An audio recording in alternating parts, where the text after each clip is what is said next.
we were both believers when we got together. So for me, I was just raised in the household where my family, my parents and my grandparents, and they were all believers. And anything that had to do with any struggles growing up as kids, they would always take us back to our moral compass, which was the word. And I knew when I got married, whenever that would be, I wanted to have a husband that was a believer, because that was a no wiggle room for me. It had to be somebody that was a believer. And then I met Travis, and he was all right. The most is his kind heart, but when I found out he was a believer too, which already kind of shined through his natural personality, that's what made me really fall in love with him.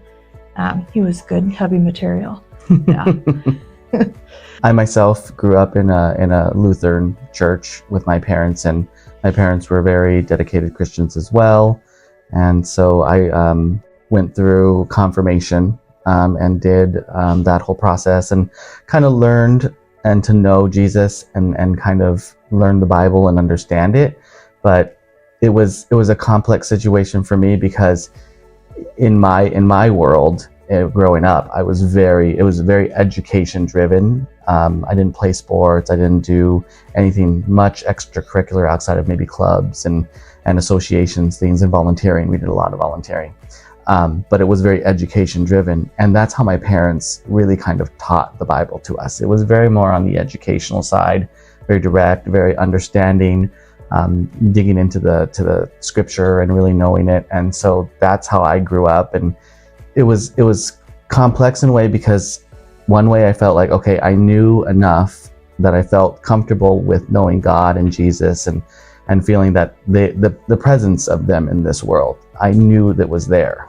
But it was really in my heart trying to come to terms of, like, how do I get that feeling in my heart that he's there and that Jesus is in my heart. I worked at Symantec for about 4.5 years and got laid off twice. But one of them was a little bit more impactful, because she was pregnant, and and we didn't know what we were going to do, because loss of insurance and how we were going to pay to have Noah. And it was a lot of thinking and financial struggles and trying to come to terms of what we were going to do. But it just seems like God just stepped in, like, with how much we were in panic and worried. He stepped in. He provided in every single aspect and every way that we could have thought that we would have had a need. It ended up being better. And we ended up in a better situation. It was a better situation when all was said and done, because you were able to, your position ended up being more flexible. You're able to take time off of work. The finance, they sent you with a severance package. So it's funny how I always say you have plan A or plan B in your mind, and then God always has plan C, and you have no idea what that is, but it is always better than what you had planned for yourself. Just recently it happened again. And in December, actually, of last year. So yeah, that just happened again. The funny thing is, though, when that happened in December, we had just started tithing. And I'd always been against it, because for me, growing up, finances was so important, and it's my job too. It's what I do for a living. And so it was thinking to myself, what's the value add there, and what's the benefit to us?